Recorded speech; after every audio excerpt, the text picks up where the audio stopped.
Right, so I'll add.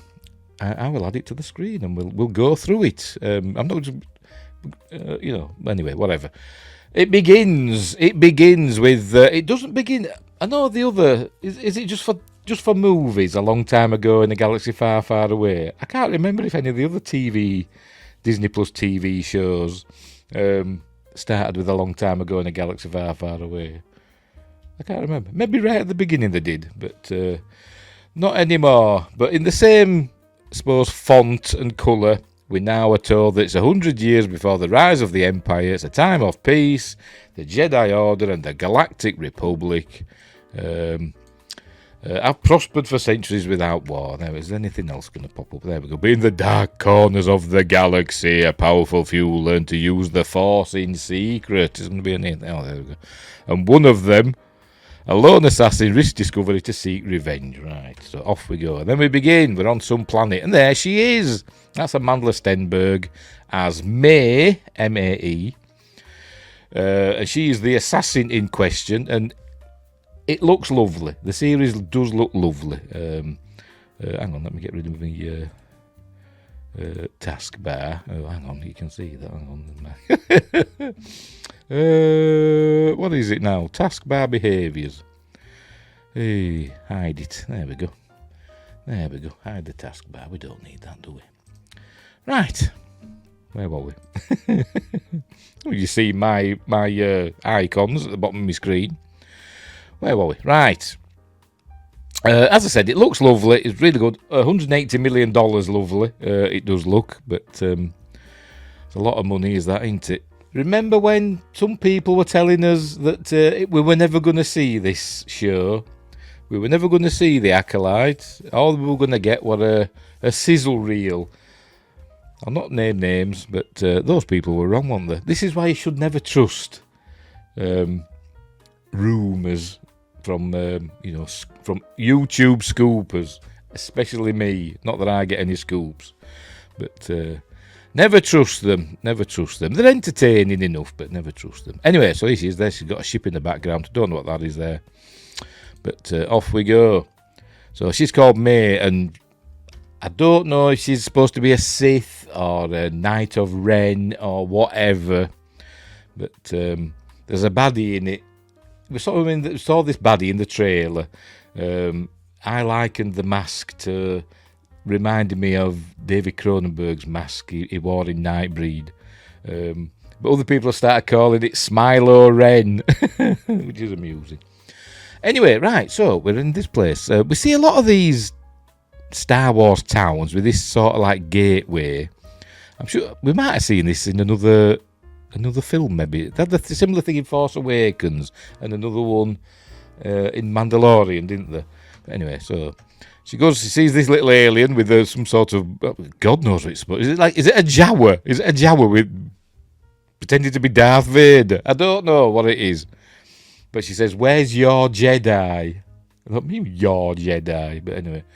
And it points and speaks in an alien tongue. And she drops her coin. And anyway, so she heads into this bar. And we see lots of aliens. Pretty good masks, I must admit. As I said, it looks very nice.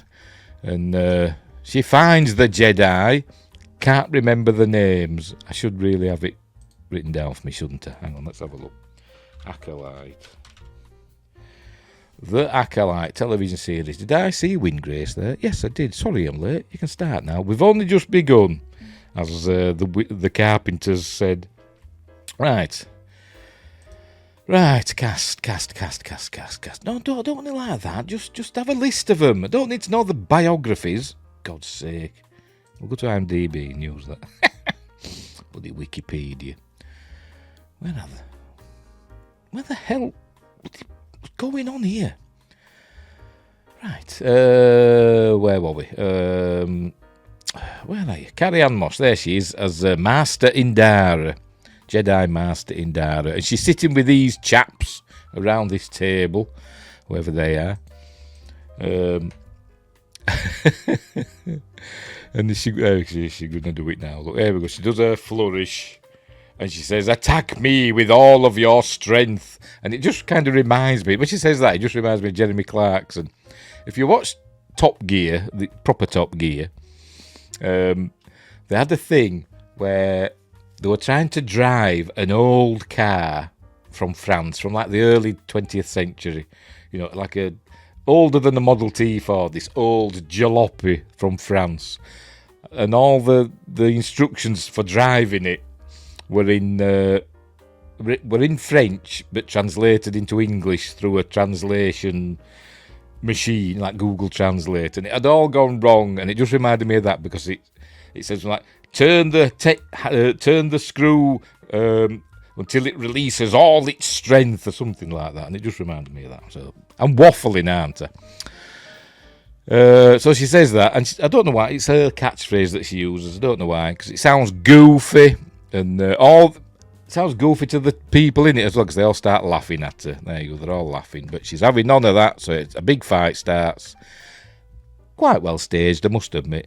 And there we see a blaster come out. We saw it in the trailer, but he's struggling to get it out. But he does eventually. But it gives her time to... She kicks a table at him, so we see a blaster. And there we get a glimpse of... I forgot her name already. Indara's lightsaber.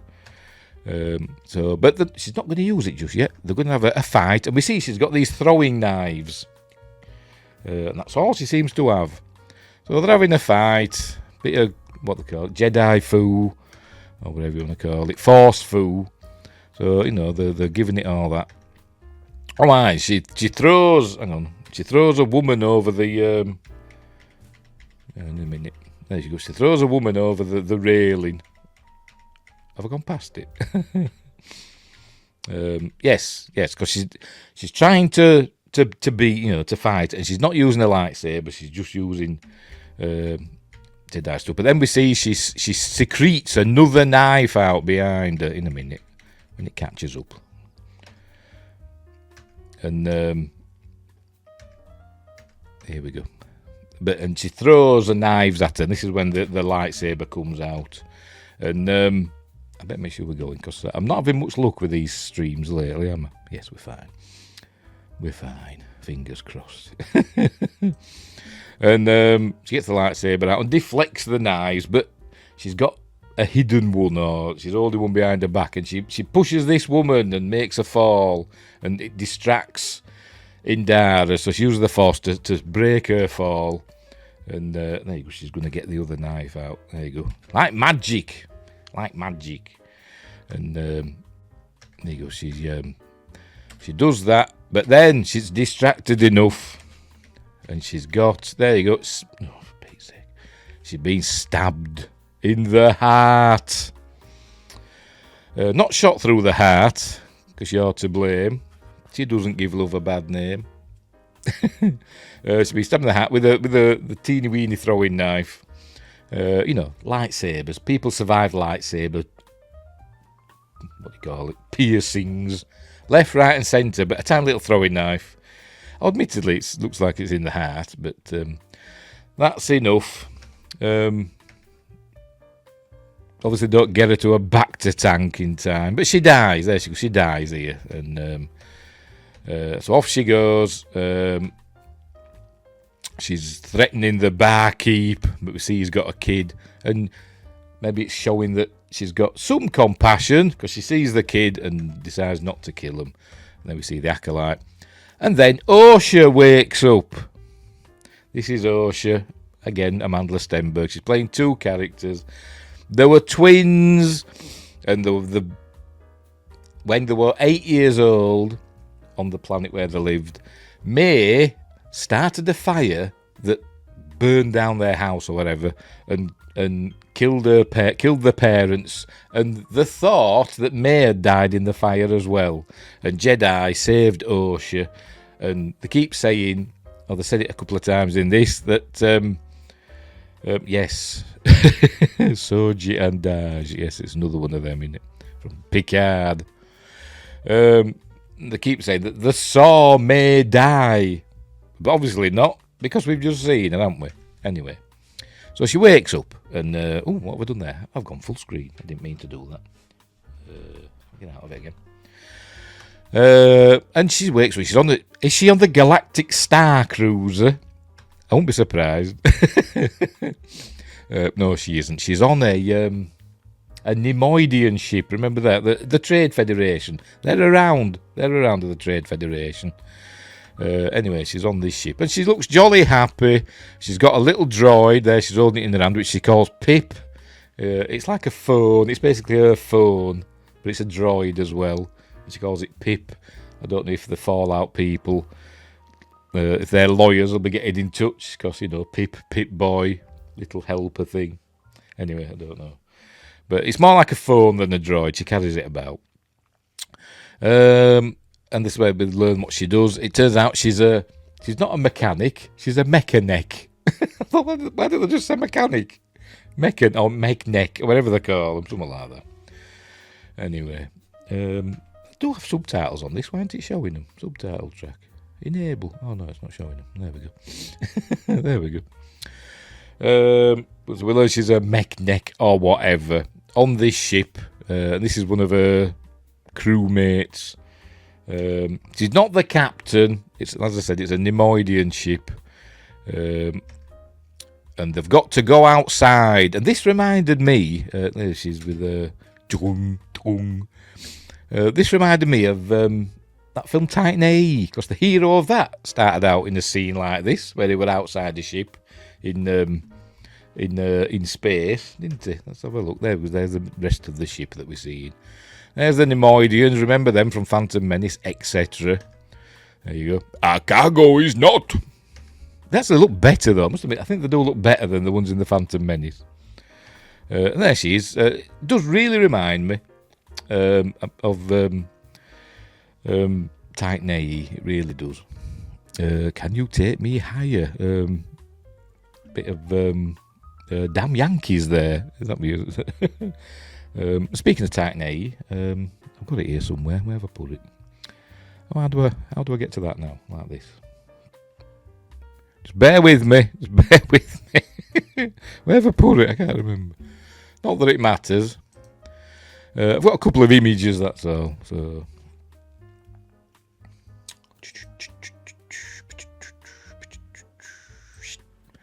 there we go. That's the I can't remember his name, from Titan AE, and he started out, let's say, at the beginning of the film. He were on the ship doing repairs and stuff like that. And it turns out there's going to be a fire, so we'll get back to the whatchamacallit. Here we are. Something happens and there's a fire. There you go, they're going to weld it together. There we go. A fire erupts. Not quite what had happened in space. I know, never mind. We know there's no sound in space, and we don't need super realism, but a fire doesn't burn like that in space. It'd be all, if there were like something continually feeding it, because it'd just go out immediately. If it were just like a flame, it'd just go out immediately. But if there's some gas or plasma or whatever constantly feeding it, then fair enough. But it wouldn't be like that. It wouldn't be like a campfire, or something in your fireplace. It'd be just a stream of fire or plasma or whatever just going out. But it'd be expanding straight away in space as well. They did it in Star Trek. I've got an image of that as well. But they didn't get it quite right in Star Trek either. I've got to find that again now. Tell you, what am I like? There it is. In Star Trek Enterprise, where they had a plasma leak that had ignited the plasma, and they were just continuously being fed, and they turned it off. They shut off the plasma thing, and it went away. But even then, it wouldn't be like that. It'd just expand almost immediately. You see it on rockets, when rockets are taking off into space. As when they take off, the flame below it is kind of confined, underneath the rocket. But as they get higher, because there's less pressure, no air pressure, the gases immediately expand. So that's what I damned there. But it's Star Wars. Who gives the monkeys? Not me. Right, where were we? Back to the film. Series, whatever. Anyway, she sees this. There we go. Where are we? There we go. She sees this this flame, and she has a flashback in her mind with her voices. I won't let you leave, Mama, help me. So she's thinking about her sister that she thinks is dead. By the way, have you noticed? It's 16 years later, by the way. 16 years have passed, and they both have exactly the same hairdo. Is that just a coincidence, or is that just how these people from the planet they're on have their hair? Is that natural? Is it just like that? Like all Vulcans seem to have the same hairstyle, don't they? Is it like that with her? Her people? Probably not. There's Pip. She's going to fix that anyway, and she does. So anyway, right, so that's sorted. But then some Jedi arrive. So we meet these Jedi. This is, I don't know there. I can't remember. Oh, it says there. Yord Fandar. Is this Charlie? Forgot his name. Charlie somebody or other. Charlie Barnett. He's the one that thinks Anakin blew up the Death Star. Anyway, he's playing Yord. I think he's a newly promoted Knight of the Jedi. Jedi Knight. This is his Padawan. I don't know what her name is. There you go. Oh no, and they're looking for Osha Aniseya. I'll just call her Osha Aniseed. Isn't Osha the American version of the health and safety executive from we have in the UK? Isn't that Anyway, whatever. Right, so they're looking for her. There we go. They've only got mech necks. So anyway, they find her. There we go. So they're waiting for it. She's been very stoic. Osha, yeah. Oh, that's what her name is, isn't it? Right, anyway, there we go. 2 years ago, he was made a Jedi Knight. So she's very pleased for him. And I don't think she's got any Force powers, or she's turned herself off from the Force, because we don't see her using any Force powers yet. Maybe we will in the future, but in these first 2 episodes, we don't. I don't think we do anyway. There we go. He's educating us his wind grace. Right. So, basically, they're going to arrest her, because she's somebody matching her description killed a Jedi Knight on that other planet, which I can't remember what its name was. So they're basically going to arrest her. So there we go. So they take her into custody. There they tell her what's going on. And, there we go. Ueda, I don't know how you pronounce it. Uda, I don't know. Hang on, do we hear her say it? Last night a Jedi was murdered on Ueda. Ueda. There we go. So they arrest her. And rather than them taking her back to Coruscant for trial, they put her on a prison ship. And I don't know why. There we go. She's on the prison ship, prison transport. Why don't they take her? If she allegedly killed a Jedi, you'd think the Jedi would take her in, wouldn't you? But no, they just stick her on a prison ship that only has one droid, and the pilots are just the seats. But anyway, yes, a kind of a cool-looking droid. Like I say, it does look nice, does the series, but it looks very old school, doesn't it? It looks like that droid's been around a while, doesn't it? It looks like it. Anyway, but remember, it is 100 years before C-3PO and all them. Right, so, the off they go. There we go. Right, Coruscant, as if we didn't know.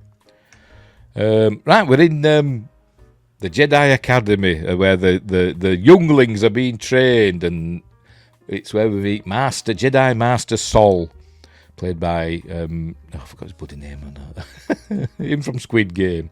Lee Jung-jae. I'm probably mispronouncing that.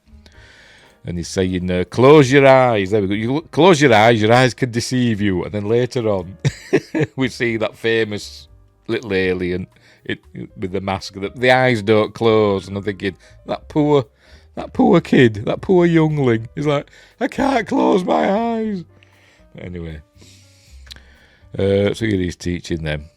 And he's asking them, what do they see? And they say something about they see.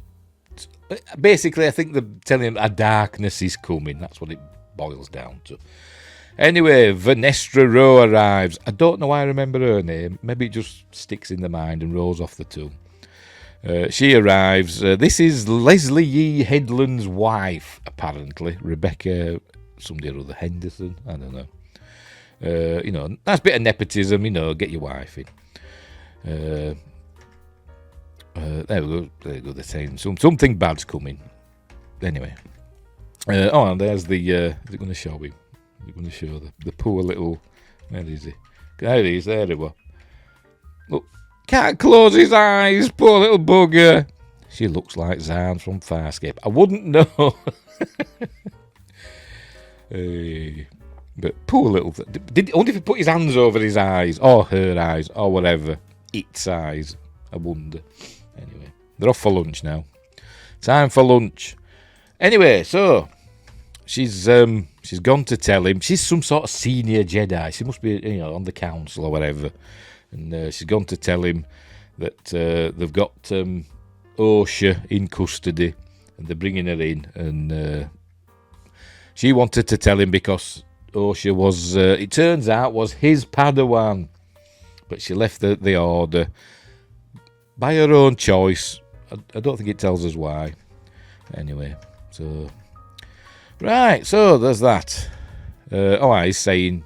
Why would she want to kill Indara? It turns out all the Jedi that are being killed were on May and Osha's planet. Were on the planet at the time, when her family were killed.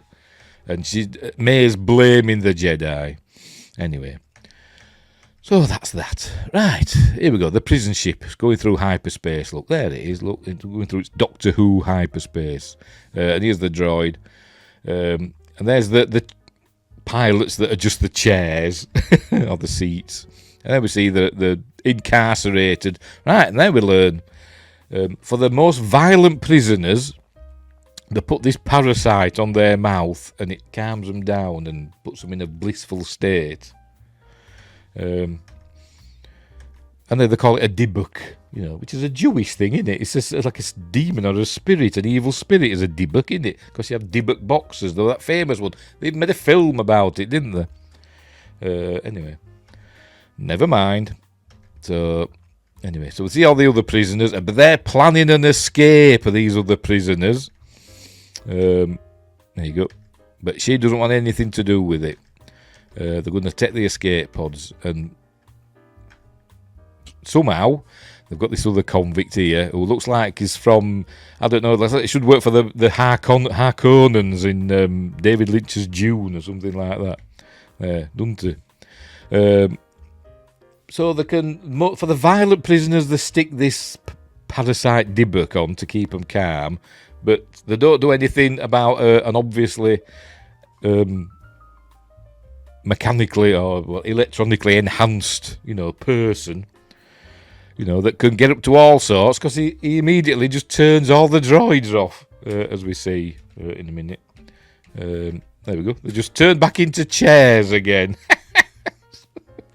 So the ship's flying out of control. Here it is, through an asteroid field. He looks like a Hellraiser thing. He looks like something from somebody's nightmare. Yes, a Cenobite. Yes, that's it. Kind of does, yes. Anyway, the ship's obviously it's not being piloted now, so it's drifting through this asteroid belt, and then it hits stuff. I can't remember what happens with this. Yes, I forgot about this. Yes, the other alien's got a big tongue that he can throttle droids with. I think he might break his head off. Yes, he does. He breaks his head off. So that's the end of that. You'd think, for these super dangerous prisoners, they'd take more care, wouldn't you? Maybe force fields, perchance. Because we've seen force fields, haven't we? I know it's 100 years earlier, but they've still got interstellar travel, so haven't they got force fields? Anyway, so they all escape, and they leave her. She's trying to reach for what's his face? There he is, for Pip, because somehow he's ended up on the floor, and she's trying to reach. And I thought she was going to use the force, I thought we were going to hear the dee dee dee dee dee dee, but no, we don't hear that. And the ship rocks and it moves further out of the way, and she can't reach. And it's like she tries. I think she tries to use the force. She kind of takes a deep breath, but nothing happens. And then the ship rocks again, and Pip slides towards her, and she gets out. She uses him to get out of the cell. So she's heading for the other escape pod. They have force fields later in the Jedi Temple. This show is very flawed. Yes, you'd think they'd have force. On a prison ship, you'd think they'd have force fields. As I said, it's supposed to be 100 years before Phantom Menace, but anyway. Anyway, she decides to get this fella... to get this fella to take the debug off him. And obviously, once she does that, he immediately becomes the most violent prisoner, and there we go. He gets out and runs into the escape pod, and off it goes. It ejects. There we go. So there's no more escape pods. So she's going down with the ship. So rather than just try and pilot it, I don't know. Is she supposed to be a mech? I thought she'd start fixing something, and I thought here, because she straps herself into this seat. You know, she sees these straps here. I thought she was going to do something. I thought she was going to do like an ejector seat or something, but no. She just straps herself in, basically, and goes down with the ship. There it goes. And it crashes. And she's fine. She's fine. You see Sol looking at a hologram of younger Yorkshire. And then his new Padawan comes in. This is, I can't remember, it's Daphne Keane, the actress. But what's the name of her thing? I can't remember. Jackie Lon. That's his Padawan. And, because she's a woman, because she's a girl or whatever, she can just berate the fellas all she wants. But we'll see that. She tells him off for having a hologram of his former Padawan, basically. And he should say, sod off. Right, so anyway, yes, so they've caught these, and now they're behind a bloody force field. Why did the prison ship have a force field? Now they're behind force fields, but they're trying to pin the blame on Yorkshire, saying, because they knew she was the Jedi killer. But they don't believe that.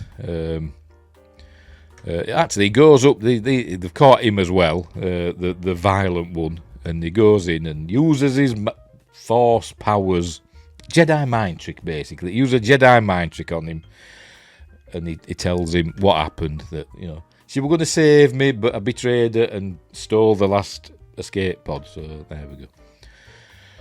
Right, so they've got to go to Karlak. That's where she's crashed, and he's going to bring her in himself because she was his Padawan. So she says, all right, then take a small team. So he's going to take Yard. I forgot his name. Is it Yard? Charlie Barnett and his Padawan, and some others as well. We find out along the way. Right, so she's wondering what to do, and then she sees this figure here. Oh, no, that's her, isn't it? She looks right there. You go. She sees a figure there in the doorway, and it's her. It's supposed to be May, but as a young girl. So she follows her. But before that, they're talking about going after her. Yes, and they come across Yard. It is Yard, isn't it? Or is it Yard? I can never bloody remember. Yard Fandar. The scene with no top on because he's all muscly and stuff. So he's like saying, "Oh, sorry, you've caught me, with my pants up, so to speak." There you go, bowing. And then she tells him off, puts some clothes on. Yard. She shouldn't say, I know he's not a master, but, she's only a Padawan. He's a Jedi Knight. She should show a bit more respect, shouldn't she? She says, Yard, put some clothes on, and then walks off. If I were him, I'd give her a clip round the ear. Says, sod off. Right, so she's... there you go, she's going young or whatever. We're seeing what happened. There's the fire that May started. Look, always one, but born as two. We learn also that her parents were her mothers. That's what it's going to be. She's two mothers. Because, by the way, I think there were a reason that it were launched on June the 4th, because it's Pride Month, isn't it? And this is, by their own admission, the gayest Star Wars ever. But anyway. Right, so there you go. So, May, is it really you? And, yeah, blah, blah, blah. Oh, and then she said, did you kill Indara? And I'm not sure what's happening here, because I don't know what's happening. Is she in contact with May now? I don't get it. And she says, yes, she did. And then her eyes change all funny. Yes, there you go. Her eyes go like that. And says she's going to kill them all. And I don't know if she's in contact with May, or if it was just like a dream. Look, she wakes up. And I don't know. Because later on, you know, she's still trying to make that May's dead. So I think she thinks she just had a dream. But anyway. Right. They're on their way to go and find her. This is where we're learning what happened. Oh, she's from Brendock. You can't say that they're using the same old worlds, can you? They're all new places, so fair enough. I'll give them that. And by the way, it's quite good in this. I forgot his name again. Lee Jung Jae, something like that, isn't it? The Squid Game guy. He's quite good in this, and it does doubly well because apparently he doesn't speak great English. So it does pretty good. I don't know. The holiday special might have something to say about that. About what? Don't know. I forgot what I said. So anyway, so he's telling them what happened. And then we learn that her sister was called May, and she died. He said, I saw her die, and all that stuff. Right, so here we go. She's running away. She doesn't want to get captured. I don't know why. Why she's running away. It's a way to get off world, isn't it? Unless you were prepared to fix the ship. I don't know, but she goes running into a cave, and and Yord, is it going to show it? I've gone too far. Yord uses his lightsaber. There we go. As a torch. But, by the way, I forgot earlier on. When she was fighting Carrie-Anne Moss earlier on, Carrie-Anne Moss ignited her lightsaber to deflect the throwing knives. And May said to her, Jedi only ignites their lightsaber if they intend to kill someone. I thought, Since when? Since he's not going to kill somebody, is he? He's using it as a bloody torch.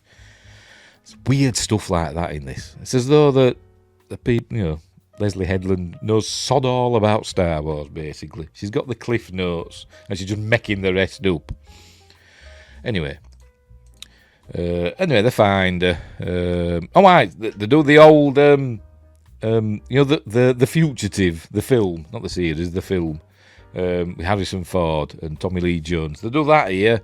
They find her on this cliff edge, and it says, you know, Osha, you've got to come in, stop in the name of the Republic. And she says, I didn't do it. And he should have said, I don't care, shouldn't it? Anyway, and she falls, but he uses the Force and he stops her. There we go. Brings her back, and so she says, I didn't do it, and I think she might say it was May, so May's still alive, and he just goes, I believe you. So anyway, off they go. All right, and then now we're on this. I don't know. Does it tell us the name of this planet? Does it tell us, or is this a mystery planet? I think it's a mystery planet. Does it not tell us? No, I think I don't know where it's supposed to be. It looks, you know, a bit like Actor, but I don't know if it is supposed to be Actor. Probably not. And this is Smilo Ren. I don't know if he has a name or she. I don't know. Does it say?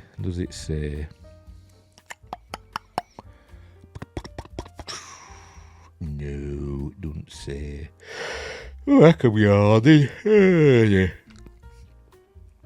Yeah. Right. Anyway, so you know, she's saying, "I've killed one of the Jedi. I've killed Indar or whatever," and then he starts going on about, "Oh, I'll just show you." Oh, for God's sake, what's it doing that for? There we go. It starts talking about, here we go. The Jedi live in a dream they believe everyone shares. And so, if you attack a Jedi with a weapon, you will fail. Steel or laser are no threat to them. She just bloody stabbed Carrie Moss in the heart with a bloody steel. Well, a blade. Might have been a vibro blade. I don't know. It didn't seem to be, did it? I think it was just a regular blade. So that was a definite threat, wasn't it? So maybe Smilo Ren knows sod all. But anyway. So she's basically got to kill the next one without a weapon. An Acolyte kills without a weapon. She wants to please the Master. This is the Master, by the way. Not from Doctor Who. A different Master. And is it? An Acolyte kills the dream and then it ignites its lightsaber. For whatever reason. I don't know why. Maybe it's like Maul igniting his lightsaber at the end of Solo, a Star Wars story, for no reason. Anyway, and there we go. That's it. Directed and written by Leslie Yee Headland, former personal assistant to Harvey Weinstein. Just thought I'd throw that in there. So there we go. That's the end of episode 1. It's not great, for over $22 million per episode. It's not great, is it? What am I doing here? I don't know. Right, episode 2. They have titles, but I can't remember what they were. They were like 2-word titles, and I forgot what they were. But never mind. They only dropped 1 episode. No, we're doing episode 2 now. I'm just faffing and I couldn't get it to work. But there it is. We have a previously on. So we know what happened there. Previously on. Blah, blah, blah, blah, blah. Right, so begin on this planet, which is called something or other. I don't know. Does it say? There we go. They're on Aliga this time. Again, looks lovely. Very well done. Decent creature effects. That's a very Force Awakens. It was same people, Neil Scanlon and all them that did the creature effects. I wasn't over impressed with the creature effects in Force Awakens, to be honest, but they're not too bad here. Right, we see this little girl come and steal something off that cart he's pulling. And she goes over to talk to this door droid. I don't know what they call them. Like what we saw in Return of the Jedi and The Mandalorian. But anyway, she's basically there to get this to come out. So May can throw something at it. There we go. To turn it off so she can get in. There we go. And she turns it off and the door opens. For some reason, I don't know. That's made the door open. Maybe it had to come out to work. I don't know, but it's gone back in. So she pays the kid, and in she goes. And this turns out this is the Jedi Temple, or a Jedi Temple. And she's just walking around. Nobody stops her. They can't even sense her presence. But anyway, she's looking for this fella. This is, I can't remember, Corbin, something like that. Let me check. Torbin, not Corbin, Torbin, played by Dean Charles Chapman. Some people have said he looks like Ryan Kindle from RK Outpost. God is in his Jedi temple. Poltergeist 2, great film. I like Poltergeist 2. Anyway, turns out this is another one that were around when she was she was killed, when she burned to death. She looks all right to her, seeing as they saw her die, i.e. burned to death, but she looks fine, doesn't she? But anyway, it turns out there he is, old Ryan Kindle. He's got a scar. He's supposed to look old. Apparently, as well, he's been here for 10 years in this exact position, surrounded by a force field. Actually, I think it's an actual force field hovering there for 10 years. So there we go. Don't know how his poo's gone and his water and his, have they fed him? Is he being fed intravenously? But anyway, she can't get to him. Oh, she does her old Here we go. Here she goes, look. Attack me with all your strength. For God's sake. So she had to use a girl to sneak into the front door, but goes out in the open window above the room the master is in. Yeah, why didn't she just jump up to the open window using force jump? Because it's stupid, that's why. Anyway, she says this again. Attack me with all your strength. And obviously he's not paying any attention because he's in his... what is it? Meditation. And she tries to attack him, but she can't because he's surrounded by a bubble of force power stuff. Maybe all this poo's in there. Maybe there's a little chute down there that all this poo's out of. Or it stinks in there. Anyway, but she can't attack him. Look, she can't get at him. So he's super powerful. Even her blades that killed Carrie Ann Moss, killed Trinity, can't get to him. So she's got to figure something out. God knows what. I think, hang on. Where are we? There you go. She gets out that way when just as they're running, and he's thinking, "Oh, did I just see somebody there? I don't know. Look up there." But why didn't she come in that way? Don't know. But anyway, right then, what's happening now? Why are they still on that snowy planet, which I forgot the name of already? Karlak, isn't it? Something like that. They're getting ready, I presume, to head back to Coruscant, and they're having a chat. Blah blah blah. Don't really care. It's all boring stuff. All right, and now, hang on. No, we don't know yet, do we? Do we? Is it this way? They learn that somebody's broke into the Jedi temple. Are the subtitles not on here again? Oh, for Pete's sake. There we go. This. Yes, right.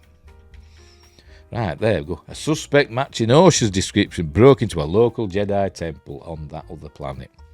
So obviously, because Osha's there with them, it obviously wasn't her. So now they believe it's May. So, right. So no, they got to go and investigate now. Now because she's in the clear, Olega, that's where they're going. Now she's in the clear. She's going to be helping them with their investigation now. So off they go to Olega. Right, off they go. So May has to work out how she's going to kill this Torbin fella behind his Jedi force field. So she's going to use this chap, who's called Kimia. I think he's supposed to be slightly mysterious. I wouldn't be surprised if he ends up being the master, but I don't think he will. But I think we're supposed to be given that impression. He knows more than he lets on. He acts like this bumbling idiot, but he seems to, have wisdom as well. And he's not a good person. But anyway, I can't speak. It's implied as well that they've got, it's a shop, it's like a chemist shop or an apothecary or whatever they have, and it looks like they've moved in and probably killed the person that owned it, because there we go, I took it off the guy who owns this place. So anyway, right, so she wants some sort of poison. She can't kill him. She can't kill him with a weapon. Isn't the poison a weapon? Don't know, but anyway. Because she wants to please the master.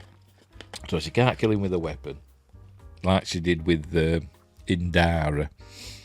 So she wants him to make a poison for her. And then she's saying, she can't get at him. So I think he tells her as well how to get to him. She's got to persuade him to take the poison himself. So is she going to use a Jedi mind trick or something? I don't know, but anyway.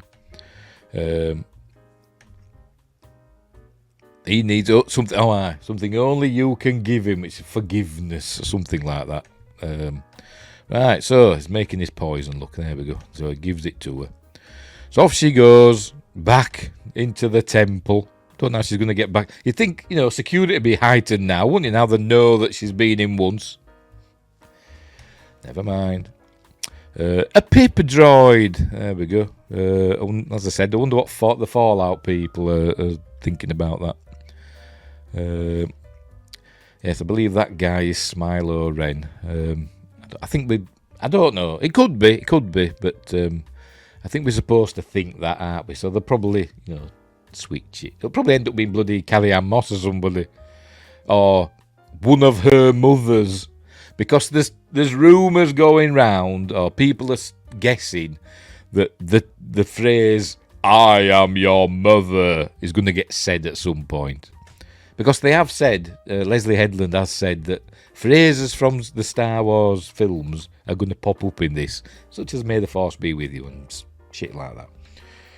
But I wouldn't be surprised. Anyway, right, so they're on the way to I forgot the name of the world already. Oleg.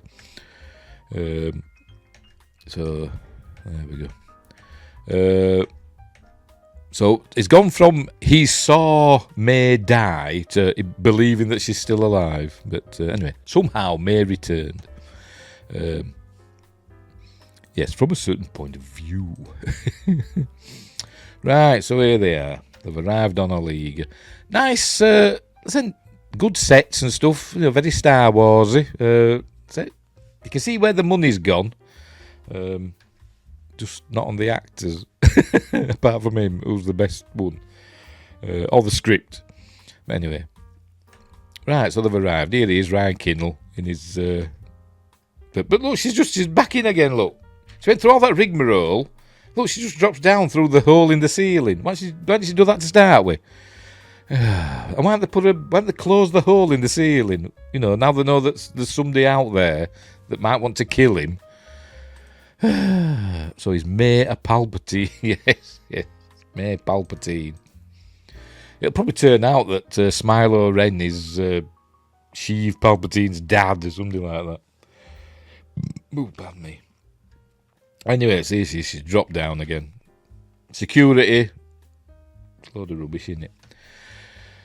Anyway, so they're talking to the local Jedi with the body positive one. He's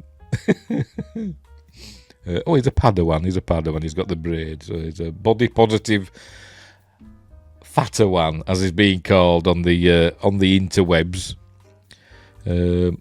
Oh no, Dad? No, actually, it is Palpatine. He always existed. We will see. Is everything proceeding as he has foreseen it? Anyway, so they've got the girl that let her get in originally, even though she could have just dropped down through the hole in the roof. But anyway, she's in there. While all this is going on, she's in with him, with Torbin, talking away to him, and she basically just talks him into lowering his defences and taking the poison. I don't know if she's used a Jedi mind trick on him or what. I don't know. Is he weak-minded? But there you go. He hasn't spoken to anyone in over 10 years. Been there for 10 years, hovering like the golden child.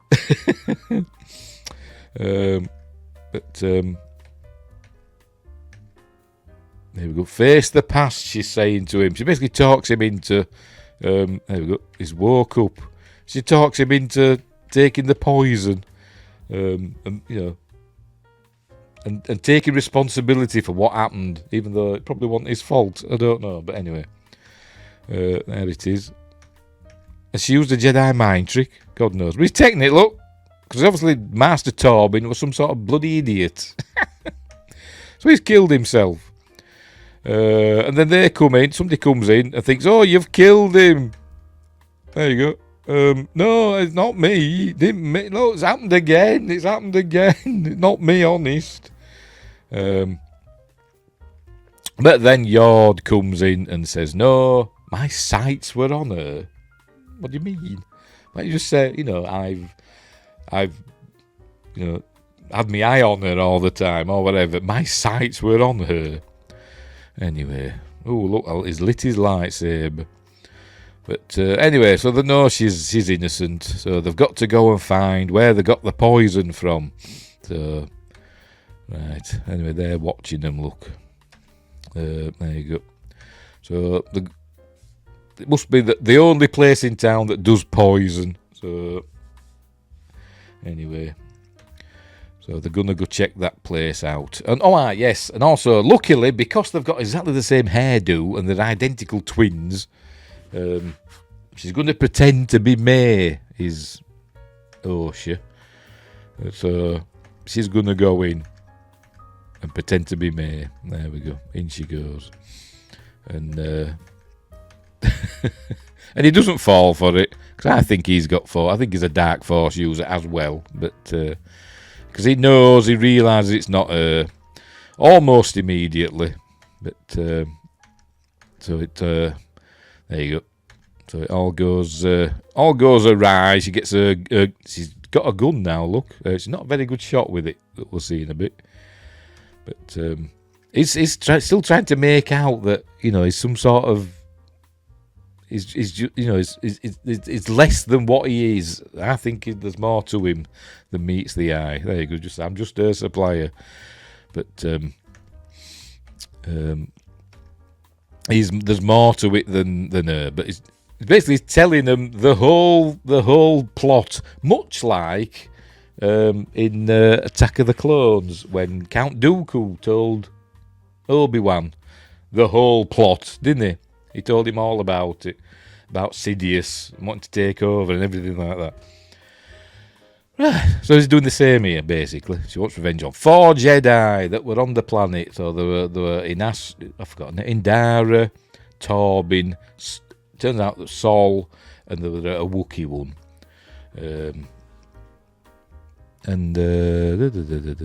Is this on this? We've got a Twitch chat.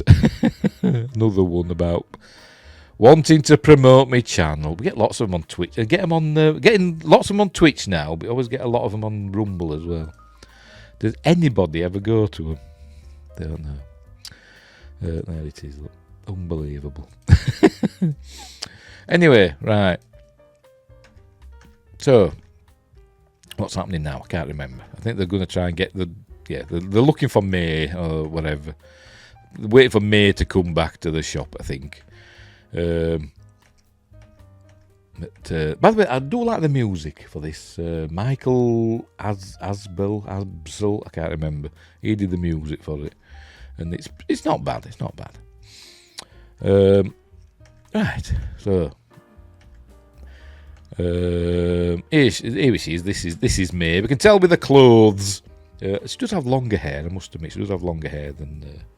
I think she does anyway. Could be wrong. I haven't paid much attention, to be honest. Anyway, look, she's rumbled. So, what's happened there? What's she pointing that for? She's thrown a dagger at him and missed. But then, hey, bit of wire work. It's all cool. So having a bit of a fight. Anyway, she ends up being surrounded by Jedi, as we'll see in a minute. Look, they're going to go down and help. And then she ends up being surrounded, and hang on, is this it? There you go. She's been she's cornered.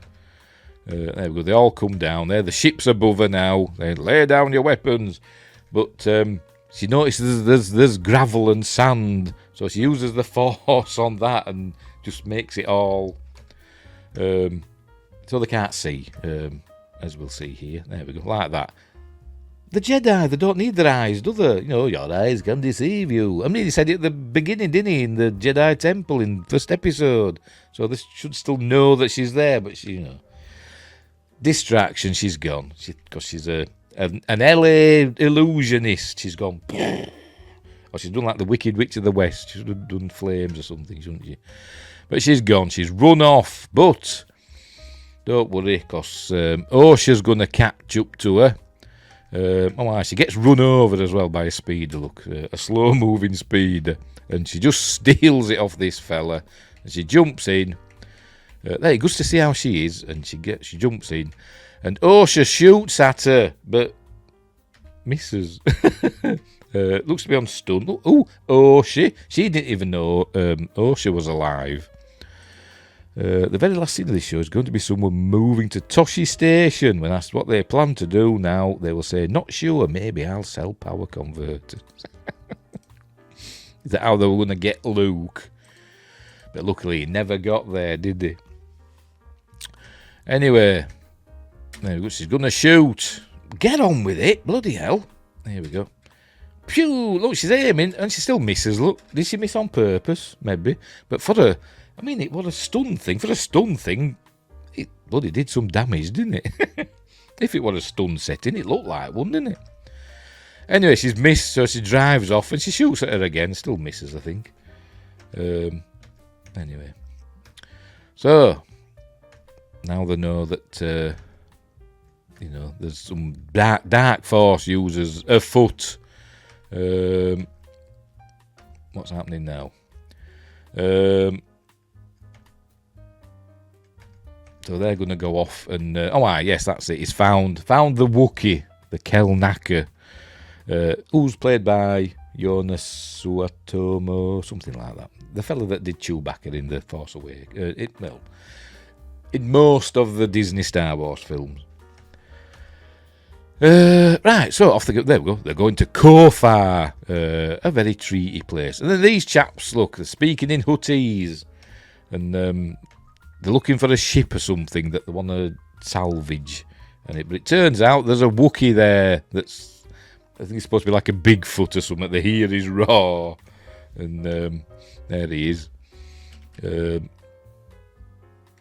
So, it scares them off. Hang on. What's he done with them? There we go. Scares them off. They just run off. And somebody was saying, why is he wearing clothes? He ain't though, is he? No, he's not wearing clothes. Why did somebody say we're wearing clothes? I have no idea. I saw another review. Why is the Wookiee wearing clothes? He isn't. He's just got a satchel, a bag round his neck, and a weird top knot thing. But anyway, so he's there, going, and looking like a Bigfoot. Looks like Harry, doesn't he, from Harry and the Hendersons? So he goes into whatever this is, and that's it. That's the end of episode 2. So, whatever. Then we hear some nice music. So there we go. So that's the first 2 episodes of The Acolyte. And, it's not great, to be honest. It's not the worst thing I've ever seen. Fun fact, in the comics, Han and Chewie crash on Earth in the past, and Chewie inspires the legend of Bigfoot. So there you go. We all know Bigfoot's a big robot, isn't he? Because Steve Austin, the $6 million man, went up against him, didn't he? Played by Andre the Giant, or what's his face? I forgot his name now. Ted Thingamabob from the Addams Family. Or the Munsters. No, the Addams Family one. And they're also in Star Trek. So anyway, like I say, it wasn't great. I didn't hate it, but I didn't think it were particularly good.